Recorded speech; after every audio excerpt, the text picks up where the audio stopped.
Holy cow, is this a fun strategy? One of the things that we do now for credibility are business books. There are a lot of business books. Places like Amazon have made, self-publishing super easy. And so having a book about how you are the best recruiter in hair care in Minneapolis is possible and makes it so that every salon you're sending your book into is like, wow, this must be the recruiter to deal with. Now, I'm certainly using exaggeration. I know none of you have niched down that far, but the idea of being able to prove your credibility and your ability in the niche because there's words on paper that you have written is a thing. The strategy is twofold. The first part of it takes place before you actually write the book. The second part of the strategy is after the book is written and published. So the first part of the strategy, what we're going to do is reach out to high-level decision makers in your industry. So instead of calling the hiring manager and being like, hi, could I have your open job requirements?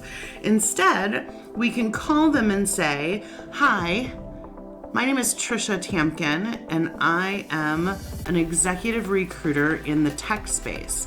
I'm writing a book right now on best practices around attracting and retaining senior level technology talent, and I wanted to interview you for my book.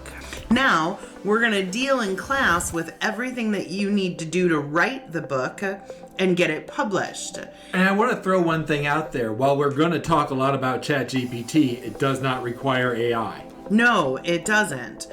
It just makes it so much better. In class right now with us is Jeff Hampton. For those of you who don't know, we hired Jeff as our AI wrangler, bully of sorts. You did a book on ChatGPT.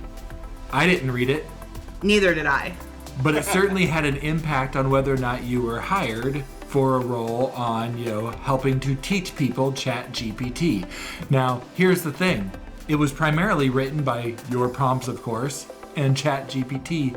Jeff, just blow everybody away, if you wouldn't mind, and tell them how long it took you to write that book and get it published. So from start to finish, writing the book, and of course I was creating the prompts as I went along, formatting and doing the cover and everything. I did it all myself. And had it done over a weekend.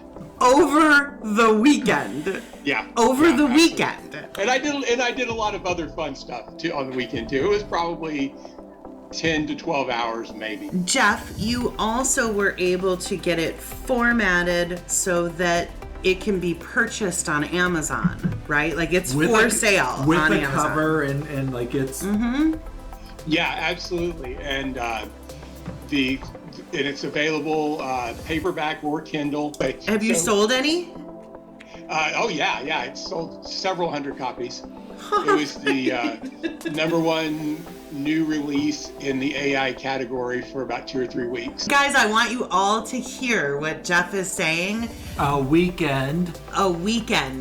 Okay? Like, it's critically important to understand that this is not as hard as you think it is. Once we finish the book, I want you to think about this as a potential strategy.